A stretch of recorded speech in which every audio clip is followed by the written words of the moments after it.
예, 지금 여러분 다 아시듯이 전쟁이 한참 중입니다. 이 전쟁이 한참인 이스라엘 남서부 지역을 가자지구다. 뉴스에서 많이 듣잖아요. 이 가자지구는 원래 블레셋 사람들이 세운 도시 그런 성읍입니다. 블레셋은 주전 13세기에 저기 에게해를 통해서 이 팔레스타인에 들어온 그런 해양 민족입니다. 그래서 이 지금의 팔레스타인 사람들, 이 사람들이 이 성경에 있는, 그리고 이전부터 그 땅에 거주했던 그 블레셋 사람, 그 사람들이 아닙니다. 그것은 이제 전혀 오해이고요. 이 블레셋 사람들은 주전 4세기에 그때 이 알렉산더 대왕이 동방 원정을 할 때요, 그때 이 저항하다가 패퇴한 다음에 역사에서 그만 이제 사라져 버립니다. 그럼에도 이 땅에 팔레스타인이라는 그 이름, 팔레스타인은 블레셋 사람의 땅이죠. 그 이름이 붙은 이유가 있는데, 그것은 주 2세기로 넘어왔어요. 이때는 그 로마가 이 지중해 전 연역을 그 식민지로 다스리고 있던, 그런데 이 팔레스타인 지역에는 유대인들이 당연히 거주하고 있었죠. 로마의 식민지로서요.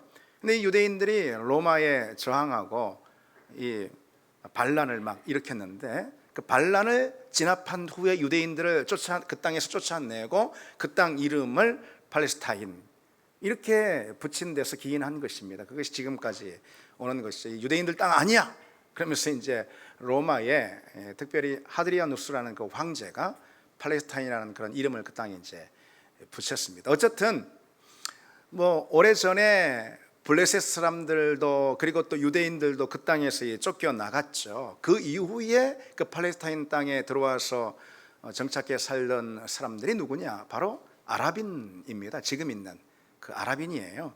팔레스타인 사람들이라고 말할 때 이제 바로 이 아랍인을 말하는 거죠. 그리고 이제 역사가 쭉 지나서 이 팔레스타인 땅의 이 역사는요, 굉장히 복잡합니다. 그걸 다 이 시간 이 자리에서 말할 이유가 전혀 없죠.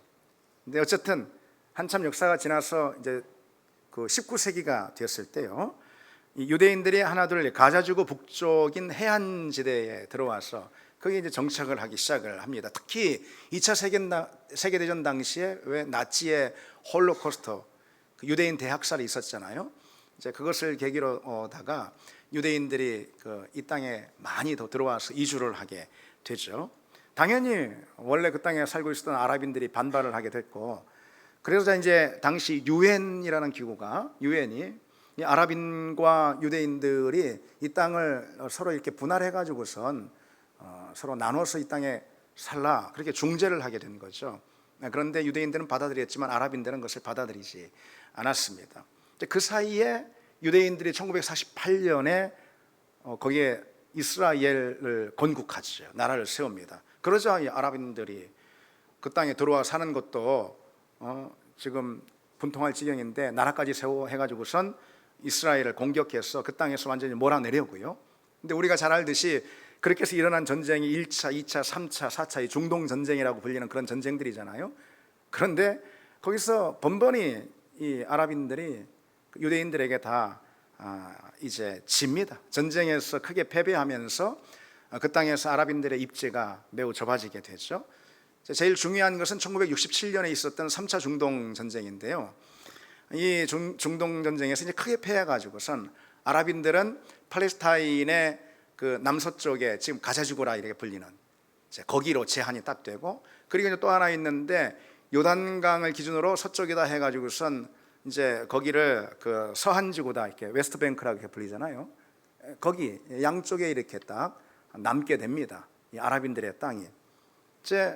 그러니까 이제 그 이후로도 계속 분쟁이 있고 갈등의 씨앗이 계속 있는 것이죠.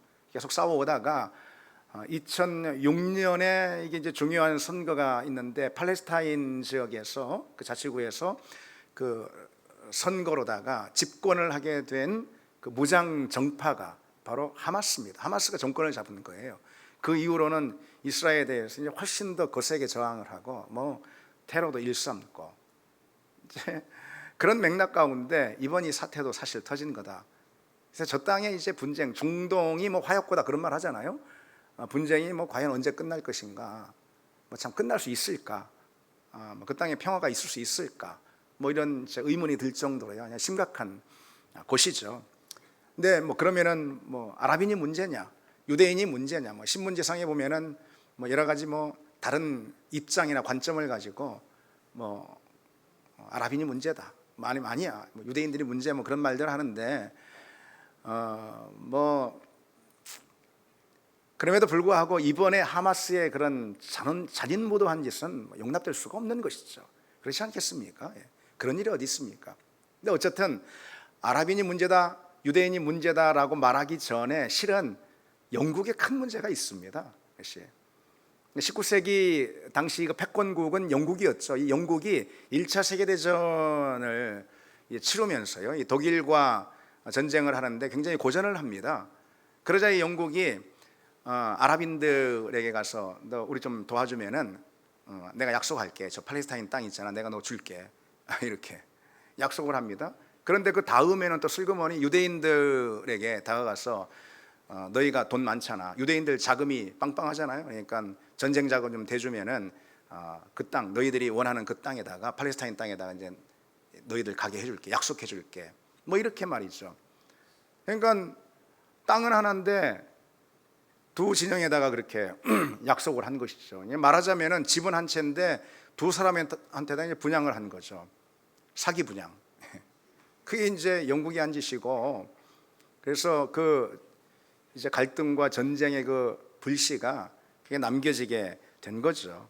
그래서 이런 사태도 이어지는데, 어쨌거나 뭐 바라건대 속히 이런 사태가 다 끝나고 또 평화가 그 땅에 어쨌든 이루어지기를 원합니다. 그것은 또 우리 하나님이 하실 수밖에 없는, 하나님만이 하실 수 있는 뭐 그런 일이다라는 생각이 듭니다. 어쨌든 그 성경의 땅, 성수의 땅, 오늘 본문은 오래전 그 땅, 곧 이 팔레스타인 땅의 맹주였던 블레셋, 이 블레셋과 그 이스라엘의 전쟁을 기록하고 있습니다. 특히 다윗과 골리앗의 대결을 오늘 본문은 기록하고 있죠.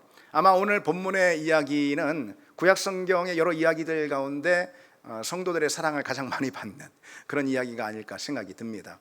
31절부터 40절까지는 사울 왕 앞에 선 다윗의 이야기고요, 그 다음에 41절부터 51절까지는 골리앗 앞에 선 다윗의 이야기다, 이렇게 볼 수 있습니다. 그래서 이 두 이야기가 무슨 다윗의 용맹함, 용기, 영웅담 이런 것을 보여주는 이야기가 전혀 아니고요, 이것은 다만 다윗의 믿음을 보여주는 이야기다, 다윗의 믿음을 보여주는 이야기다 라고 우리는 알 수 있습니다. 그러면은 여러분, 오늘 이 본문이 보여주는 다윗의 믿음, 그 믿음은 어떤 믿음일까요? 그래서 오늘 이 시간에는 오늘 본문을 살펴보면서 그 점에 대해서 좀 몇 가지 짚어보려고 합니다. 자, 첫 번째, 본문이 보여주고 있는 다윗의 믿음이 무엇인가? 그것은 순전한 믿음입니다. 순전한 믿음. 여러분, 오늘 본문을 보면은 이런 장면이 나오죠. 다윗이 골리앗을 상대하겠다며 왕이 있는 사울을 막 설득하잖아요. 그러면서 골리앗을요, 자신이 그동안 물리쳤던 그 많은 사자나 곰과 동일시하고 있습니다. 이 참으로 어처구니 없는 일 아니겠습니까? 어찌 전쟁을 이끄는 그 용장, 강력한 장수를 짐승인 사자와 곰에 비견할 수가 있겠단 말입니까? 싸움의 성격 자체가 이것은 다른 거잖아요. 물론 뭐 골리앗의 근육의 힘, 체력 뭐 이런 것을 어떤 사자나 곰에 비교할 수는 있을지 모르지만은, 그러나 골리앗은 당대 최고의 장수였다 이 말이죠.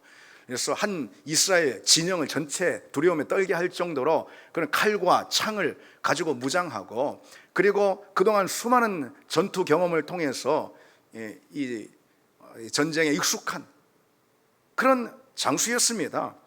그런 골리앗은 사자나 곰에 비견할 수가 없죠. 전혀 다른 상대가 아닙니까? 이것은 전쟁을 모르는 우리도 너무나 잘 알 수 있는 사실입니다. 그런데 다윗은 순전하게도 너무 단순하게 비교를 하고 있는 것이죠. 실은 우리가 볼 때 너무 순진하게 보입니다. 사자와 곰도 쓰러뜨렸으니 골리앗도 능히 이길 수 있다, 너무 순진하게 보입니다. 그러나 여러분, 다윗은 절대 순진한 사람이 아닙니다. 그는 순전했습니다. 순진하다라는 이런 말은요, 상황 판단을 전혀 하지 못하고 사리 분별을 전혀 못하는 그런 사람이다, 이런 뜻이에요. 그러나 다윗은 순진한 게 아니고 순전했어요. 정확히 말해서 다윗의 믿음은 순전한 믿음이었습니다. 이 순전하다라는 것은 때묻지 않고 순수하다, 그런 뜻입니다. 사울과 이스라엘 군사들의 믿음 한편, 이들의 믿음은 너무 때가 묻어버렸어요. 너무 오염돼 버렸어요.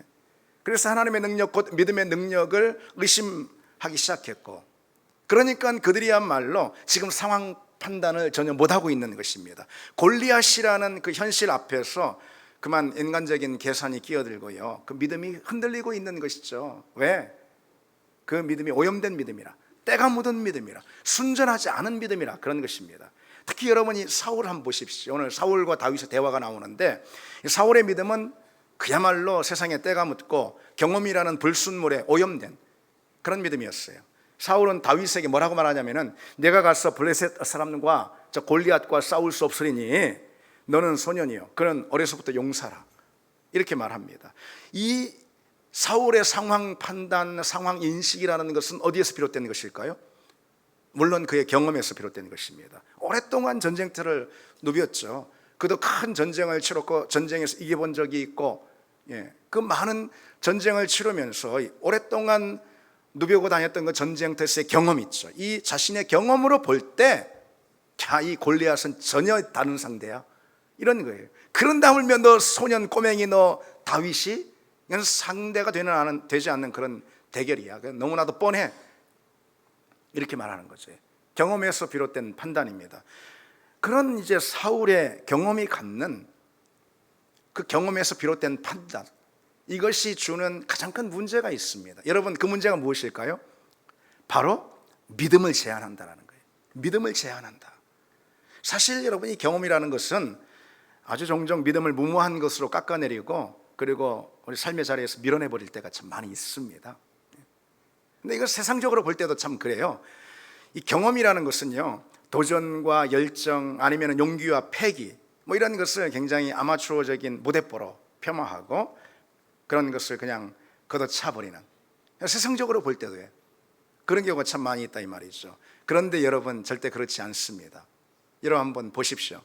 아마추어의 그런 무모함, 아마추어의 단순함, 아마추어의 도전, 이런 것이야말로 모든 경험을 합친 것보다 더 큰 일을 만들어내는 그런 경우가 그냥 세상에서도 그런 경우가 많이 있지 않습니까? 믿음의 세계에서 그런 현상은 훨씬 더 두드러지게 나타납니다. 고든 코스비라는 미국에 아주 영향력 있는 목회자가 있습니다. 이분이 이제 이런 말을 하는 걸 한번 들어보십시오. 가장 유익한 시도는 너무 순수해서 어떻게 시작해야 하는지 정도만 알고 있는 순수한 사람들에 의해서 이루어진다.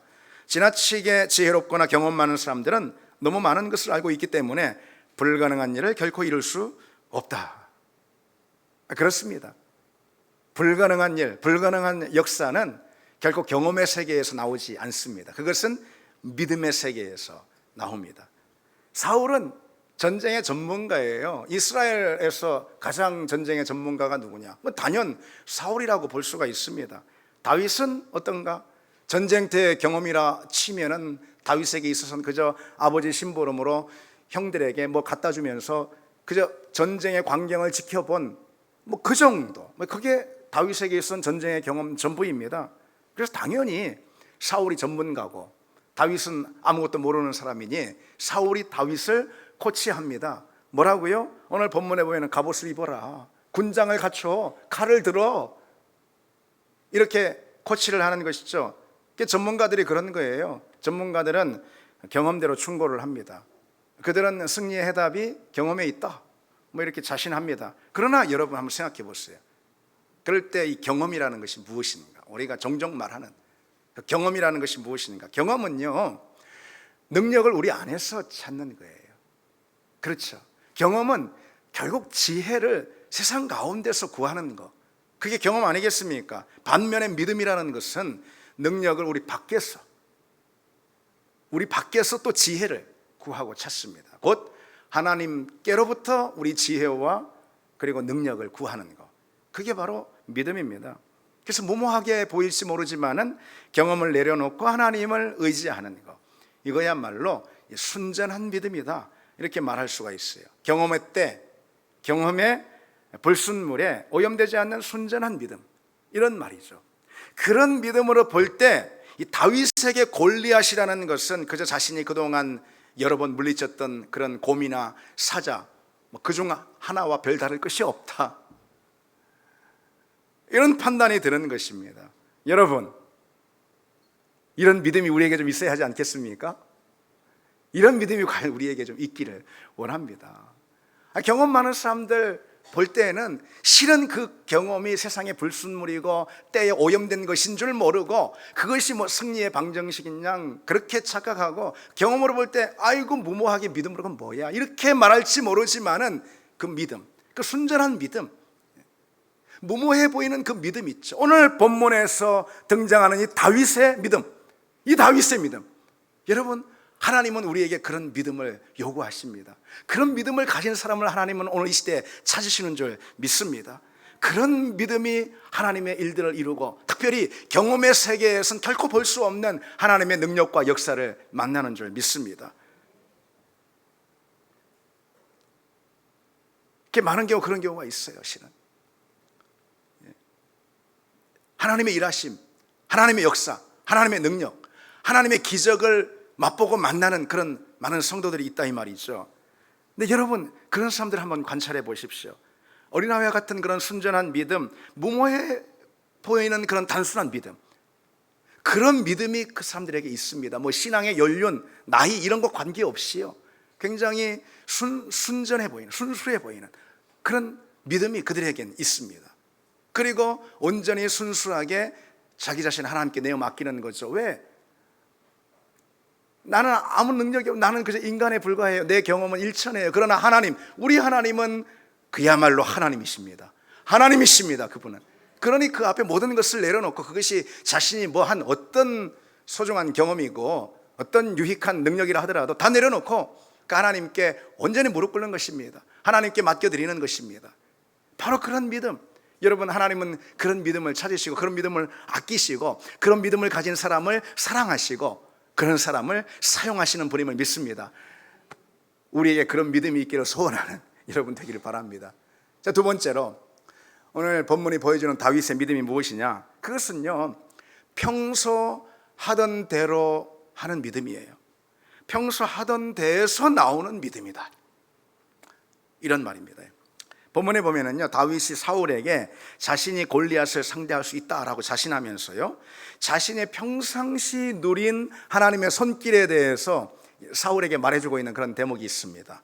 34절로 35절 같은 경우, 주의 종이 아버지의 양을 지킬 때에 사자나 곰이 와서 양떼에서 새끼를 물어가면 내가 따라가서 그것을 치고 그 입에서 새끼를 건져내었고, 그것이 일어나 나를 해하고자 하면 내가 그 수염을 잡고 그것을 쳐 죽였나이다, 이렇게요. 그리고 37절에 보면은 여호와께서 나를 사자의 발톱과 곰의 발톱에서 건져내었은즉 나를 이 블레셋 사람의 손에서도 건져내리이다. 이런 자신의 경험을 이야기합니다. 믿음의 경험이죠. 하나님을 만난 경험이죠. 다윗은요, 골리앗을 만났을 때 평상시 누려왔던 그 하나님의 손길, 하나님의 은혜, 하나님의 응답을 떠올리는 겁니다. 다윗은 평소 들에서 시냇가에서 어디에서든 그의 양떼들과 함께 평소 하나님을 늘 노래하고 하나님을 경배하고 하나님을 묵상하고 또 늘 말씀을 대면하고, 평소 다윗이 그랬습니다. 그것이 다윗의 일과였습니다. 자, 양떼를 몰고 가라. 아버지가 하면 양떼를 몰고 가가지고 그 들에서 그 시냇가에서 뭘 하겠습니까? 다윗이 평상시에 늘 하나님을 묵상하고 하나님을 노래하고 늘 그 말씀 안에 거하고 있었다라는, 우리는 다윗의 시편을 통해서 참 짐작할 수가 있습니다. 그중 대표적으로 우리가 너무 잘 아는 시편 23편 같은 경우 있죠. 내가 사망의 음침한 골짜기를 다닐지라도 해를 두려워하지 않을 것은 주께서 나를 지키심이라. 주의 지팡이와 막대기가 나를 안위하시나이다. 주께서 내 원수의 목전에서 내게 상을 베푸시고 기름으로 내 머리에 바르셨으니 내 잔이 넘치나이다. 이런 고백을 다윗은 양떼를 몰면서 그의 평소에 늘상 그런 고백을 하며 그 고백 가운데 하나님을 만나며 하나님 주시는 은혜와 손길을 또 누리고, 평소 다윗의 그러한 일상의 신앙이었습니다. 신학자 유진 피터슨이라는 사람이요, 이 대목을 이렇게 주석하고 있는데 한번 들어보십시오. 하나님의 임재를 철저히 연습해 온 다윗에게는 들리지 않는 하나님의 말씀이 들리는 사자의 포효보다 훨씬 더 실제적이었다. 평상시 늘 하나님의 장엄하심을 경배해온 그에게는 보이지 않는 하나님의 사랑이 보이는 곰의 사나움보다 훨씬 더 실제적이었다. 그런 것 같아요. 삶 속에서 늘 하나님 찬양하고 하나님 경배하고 그 말씀 묵상하며 그 가운데 주님의 임재와 또 주님의 영광을 경험한 그런 다윗, 또 그 가운데 주님의 능력을 또 체험한 그런 다윗 말이죠. 그리고 늘 삶 속에서 그렇게 했기 때문에 그의 삶의 자리를 다윗은 성소로 만들었던 그런 사람이 어디에서든지 말이죠. 그러다 보니까 하나님의 임재가 자신의 어떤 삶의 자리에서 그가 경험하는 다른 내용들보다도 훨씬 더 뭐라고요? 실제적으로 경험됐다라는, 느껴졌다라는 것입니다. 하나님의 이 임재가 피부로 느끼는 자기 삶의 모든 다른 내용들보다 훨씬 더 현실로 이 다윗에게는 다가왔던 것입니다. 하나님을 호흡 가운데 만나고 늘 하나님을 대면하며 살았던 그런 사람이라는 것이죠. 말씀을 통해, 기도를 통해, 찬양을 통해. 다윗은 그런 사람이었어요. 여러분, 그게 중요합니다. 평소의 영성이라는 것이, 평소의 영성은요, 우리도 모르는 사이에 내 믿음을 든든하게 세웁니다. 평소의 묵상, 평소의 기도, 평소의 훈련, 이거 당연할 거 없습니다. 이거 당연할 자 없습니다. 여러분, 왜 우리가 매일 말씀을 묵상해야 할까요? 매일 큐티, 매일 말씀. 왜? 매일 기도를 왜 해야 되겠습니까? 뭐 심지어 새벽자리까지 나와가지고 왜 매일 기도하고, 왜 매주마다 이렇게 우리는 변함없이 이 자리에 나와 또 예배를 하고, 어떤 어려움과 문제와 바쁜 상황들 많이 있을 수 있는데 매주 끊임없이 꼬박꼬박 이 예배의 자리에 나와 주님을 예배하고, 교회에는 또 왜 이처럼 많은 교제의 자리나 또는 훈련의 자리나 또 섬김의 자리, 사역의 자리, 이런 것들은 또 왜 이렇게 많습니까? 다 그것이 평소의 영성을 기르기 위한 것이죠. 평소의 영성을 만들어내기 위한 겁니다. 그 영성만이, 그 믿음만이 우리를 지켜줍니다. 우리 몸도 마찬가지예요, 여러분. 그래서 의사들은요, 2주에 한 번 하는 운동, 아무리 격렬한 운동이라 하더라도 그것은 안 한 것과 같다, 그렇게 우리에게 일러줍니다. 그래서 가벼운 운동이라도 평소에 꾸준히 규칙적으로 하는 거, 제가 제일 못하는 것이지만 하여튼 그런 운동이 우리 건강을 지키는 비결 아니겠습니까? 여러분도 잘 아시잖아요. 믿음 생활도 똑같습니다. 한 달에 한 번 하는 기도, 목이 찢어지라 목청껏 부르짖었다 하더라도요, 한 달에 한 번 하는 기도는 우리 영적 상태를 유지할 수 없는 기도입니다. 여러분, 솔직해져야죠. 여러분, 매일 매주 끊임없이 반복하는 예배와 기도와 그리고 또 묵상과 이런 자리들이 있죠. 하나님이 우리에게 주신 선물이라 이 말이죠. 그것이 우리가 매일 밥을 먹고 살듯이 하나님 우리에게 주신 우리 영의 양식들, 그게 선물입니다. 우리가 살려고 그렇게 하는 거예요. 우리 몸도 먹고 사는 문제이지만 우리 영도 먹고 사는 문제가 중요한 거예요. 그럼 매일같이 공급되는 양식과 은혜가 있어야 되는 거 아니겠습니까? 그로 인해서 우리 믿음은 든든하게 습니다. 어느새 모르게 아이들이 쑥 크잖아요. 젖을 많이 먹이면 쑥 크잖아요. 그것처럼 어느새 모르게 내 믿음도 그렇게 자라는 것이 평소의 믿음으로, 바로 그런 믿음만이 우리 앞에 선 골리앗 앞에서도 우리가 태어날 수가 있습니다.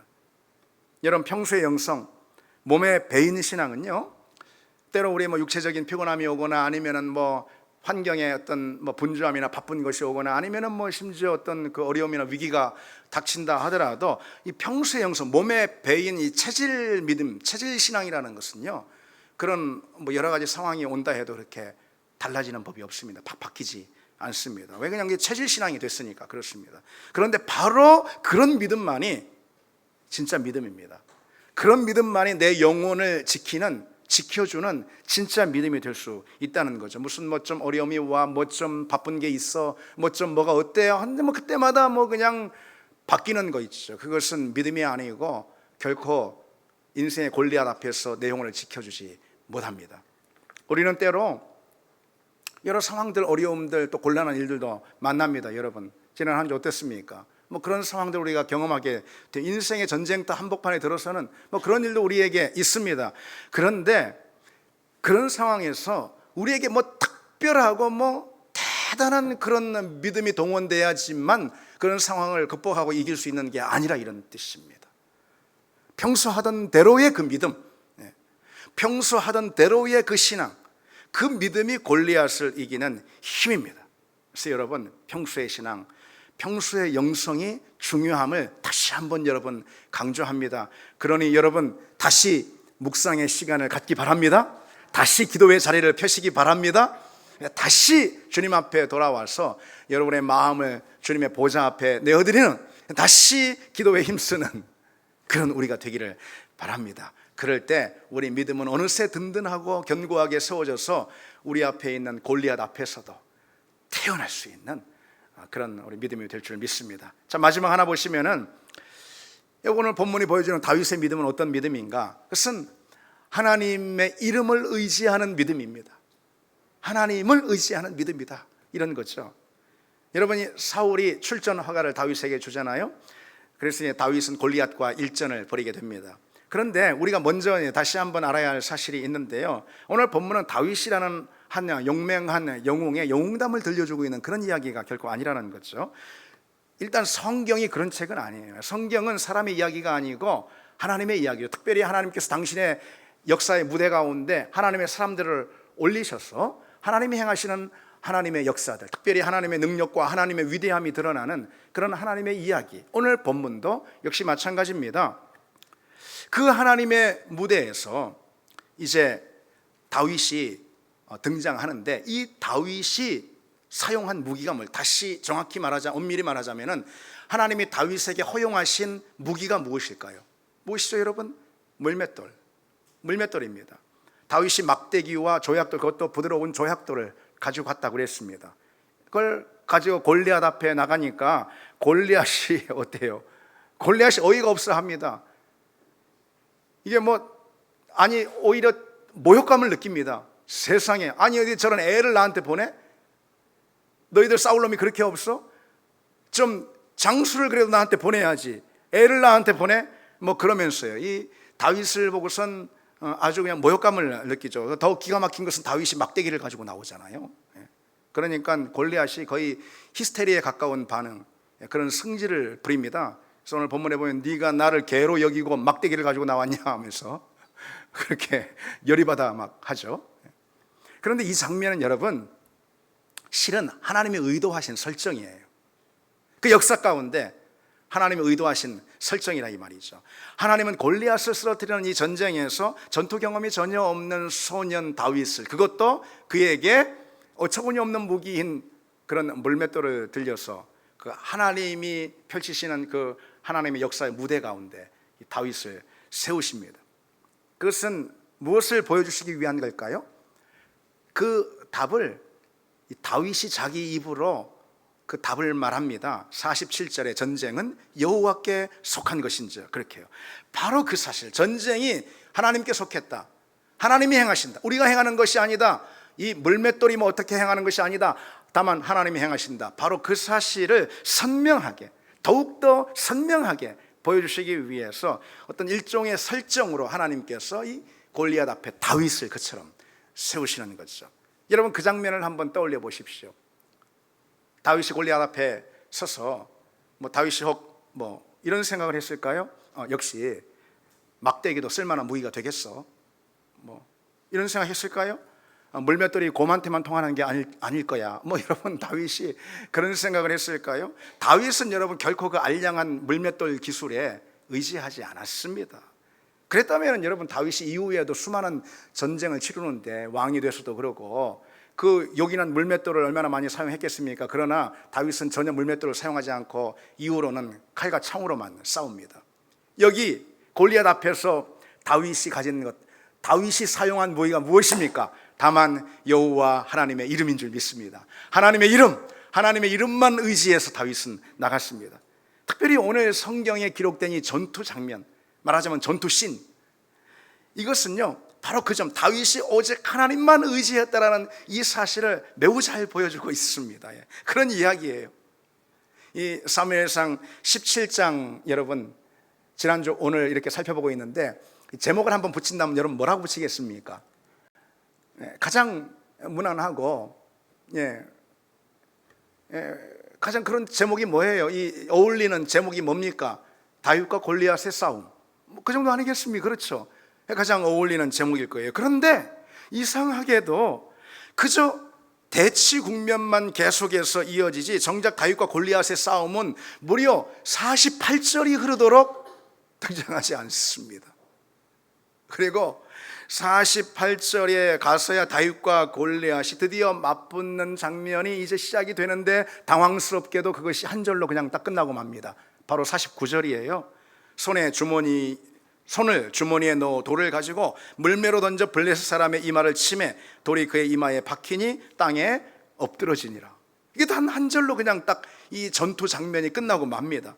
그 유명한 다윗과 골리앗의 싸움, 이 소문난 이 잔치는 아니고 전쟁이죠. 여기 그냥 한 절로 그냥 이 전투 장면이 싱겁게 끝나고 만단 말이죠. 사실 여러분 좀 아쉬운 것은 이 성경을 읽으면서 우리가 이 성경이 사무엘상 17장 얼마나 많이 읽고 또 묵상을 합니까? 이 대목을 읽으면서 이 성경이 이런 식으로 좀 기록이 되었다면은 제법 그럴듯해요. 다윗이 골리앗을 이겼을 만해 보입니다. 그래서 제가 한번 나름대로 이렇게 적어봤습니다. 다윗이 날렵하게 몸을 던져 공중회전을 2바퀴 돌면서 몸을 왼쪽으로 비틀더니 오른쪽 주머니에서 묵직한 돌을 순식간에 물매에 거쳐, 아직 멀었습니다. 몸 전체로 다시 한번 회전하면서 그 가속을 이용해서 정확히 골리앗을 향해 던지니 돌이 매섭게 날아가더라. 뭐 이런 식으로 적어도 좀 되면은 그래서 다윗이 골리앗을 쳐서 죽였구나, 이게 우리 눈에 납득이 될 수 있다 이 말이죠. 그런데 그죠? 물매로 던져 블레셋 사람의 이마를 치매 끝. 이렇게 싱겁게 끝납니다. 여러분, 이 역시 이 성경의 기록은요 아주 의도적인 기록입니다. 성경은 다윗과 골리앗의 전투보다도요 다윗과 골리앗의 설전을 더 부각시키고 있어요. 설전, 입씨름. 그러면은 전쟁에서 입씨름이 중요하다는 말인가? 물론 그런 것은 아니죠. 이 실제적인 전투는요 단 한 절로 끝나는 반면에 설전은 43절에서 47절까지 이렇게 길게 이어집니다. 그 이유가 무엇일까? 말싸움이 중요하다? 물론 아니고요. 성경은 다윗이요 지금 어떤 일을 행했느냐에 관심이 있기보다 다윗의 믿음이 어떤 믿음이고 그가 어떤 믿음의 사람이었느냐 라는 것에 성경은 더 관심이 있고, 그것을 우리 독자인 우리에게 더 보여주려고 신경을 쓰고 있다는 거예요. 다윗은 지금 이 골리앗과 설전을 벌이면서 설전 그 자체가 중요한 게 아니고 이 설전 가운데 다윗이 드러내주고 있는 중요한 사실이 있습니다. 그 사실이 무엇이죠? 우리 하나님만 내가 의지한다. 하나님의 이름, 하나님의 능력이 그 어떤 것보다 크다. 이것을 지금 다윗이 드러내고 있습니다. 그리고 다윗에게 그런 믿음이 있다면은 그 믿음은 결국 현장에서 골리앗을 대할 때 골리앗과의 전투가 금방 쉽게 끝나버리고 만다라는 이 사실을 오늘 본문이 우리에게 일러주고 있는 것이죠. 믿음이 중요하다, 이것입니다. 다시 말해 다윗은 자신의 물맷돌을 의지하지 않았습니다. 물맷돌은 골리앗을 상대하기에 너무나도 어처구니 없는 무기라는 것, 이것은 다윗도 잘 알고 있었습니다. 오직 다윗은 하나님만 의지했습니다. 오늘 본문 45절의 유명한 다윗의 고백, 우리가 잘 알잖아요. 이 대목에서 나오는 거예요. 너는 칼과 창과 단창으로 내게 나오거니와 나는 만군의 여호와의 이름 곧 내가 모여가는 이스라엘 군대 하나님의 이름으로 내게 나가노라. 아멘. 47절에도 여호와의 구원하심이 칼과 창에 있지 아니함을 이 무리에게 알게 하리라. 아멘. 우리에게 이런 믿음이 있기를 원합니다. 하나님은 이런 사람 기뻐하십니다. 말씀을 한번 가만히 보십시오. 다윗은 골리앗과 자신의 차이를요 분명하게 인식하고 있고, 그 차이를 아주 예리하게 오늘 본문에서도 보여주고 있어요. 말해주고 있습니다. 다윗이 골리앗은 육중한 갑옷을 입고 있고 칼과 창과 단창, 창은 긴 창이고 그리고 단창으로 무장하고 있는데 반해서 자신은 그중 어느 것 하나도 없습니다. 다윗은 다만 하나님의 이름만 의지하고 있습니다. 그처럼 여러분, 다윗이 지금 하나님의 이름으로 나아가고 있는 이 장면은 사도행전 3장의 이 베드로의 이 그 신앙 고백이 우리에게 이제 금방 떠오르게 만들죠. 사도행전 3장의 베드로의 이 고백, 안증뱅이를 미문 앞에서 만났을 때 유명한 고백 있지 않습니까? 은과 금은 내게 없거니와 내게 있는 이것을 내게 주노니 나사렛 예수 그리스도 이름으로 일어나 걸으라. 베드로도요, 자기에게 있는 것과 없는 것을 너무도 잘 알고 있습니다. 그리고 자기에게 있는 그것을 사용하고 있습니다. 무엇이죠? 곧 나사렛 예수 그리스도 이름, 그 이름의 권세, 예수 이름, 그 이름의 능력, 그 능력을 오늘 베드로가 사용하고 있는 것이죠. 여러분, 우리에게 이런 믿음이 있습니까? 하나님은 이런 믿음을 가진 사람을 부르고 찾고 계십니다. 우리가 전적으로 붙들어야 할 능력은 오직 예수 그리스도 이름, 그 이름의 능력인 줄 믿습니다. 교회가 전적으로 사모해야 할 능력, 유일한 교회의 파워, 세상에 없는 교회의 권세, 예수 그리스도 그 이름의 능력임을 믿습니다. 그 이름의 능력을 믿지 않고 그 어떤 다른 것에 우리의 눈길을 둘 때, 우리의 마음을 쏟을 때 우리의 믿음은 그저 세상 사람들과 똑같이 평범한 것이 되고, 교회는 그저 세상의 모든 다른 단체나 기관과 똑같은 평범하고 하찮은 것이 되고 말 것입니다. 우리에게 가져야 할 가장 중요한 무기는 예수 그리스도 그 이름의 능력과 권세임을 믿습니다. 다윗은 골리앗이 지닌 무기와 자신이 지닌 무기의 이 차이를 아주 잘 알고 있습니다. 그가 소년이라고 그 정도 분별도 못하는 게 아니에요. 잘 알고 있습니다. 골리앗은 칼과 창과 단창으로 무장했지만 자신은 그저 물맷돌이 전부이고, 그나마 아무것도 없으니까 그저 가지고 나온 것이 물맷돌 하나가 전부이고, 그러기에 그것에 의지하지 않았습니다. 하나님을 의지했습니다. 여러분, 이 사실이 우리에게 주는 중요한 메시지가 있습니다. 우리 삶의 자리에 어떤 메시지를 이 사실이 우리에게 줄까요? 사람들은요, 한번 보십시오. 인생의 전쟁, 인생은 전쟁터와 같다, 그러니까 인생의 전쟁에서 저마다 자기에게 유익한 그런 무기를 갖추고 다듬고 하려고 애를 씁니다. 그것이 돈이다 라고 여겨지면 돈이고, 그것이 어떤 관계다, 유익한 관계 또는 유력한 사람과의 관계다 하면 또 그것을 갖추고 또 챙기려고 또 애를 쓰고요. 그것이 좋은 직장이다, 그러면은 또 그런 직장을, 성공이다 그러면 그런 성공을요. 그런 무기를 갖추려고, 그래서 인생의 전쟁에서 당당히 나서려고 힘을 쓰는 게 바로 세상 사람들 아니겠어요? 그런 무기를 다듬고 갖추고 사용하고 하는 사람들, 세상 사람들 아니겠습니까? 물론 그것도 나쁘다는 게 아닙니다. 나름 쓸모가 다 있습니다. 그러나 우리는 세상 사람들과 전혀 다른 무기를 갖춰야 하는 그런 사람들로 부름을 받지 않았습니까? 아멘이죠, 여러분? 세상 사람들과 전혀 다른 무기를 갖추고 구비하고 다듬으려고 부르심을 받은 사람들이 바로 우리입니다. 그 무기가 무엇이냐? 바로 믿음이죠.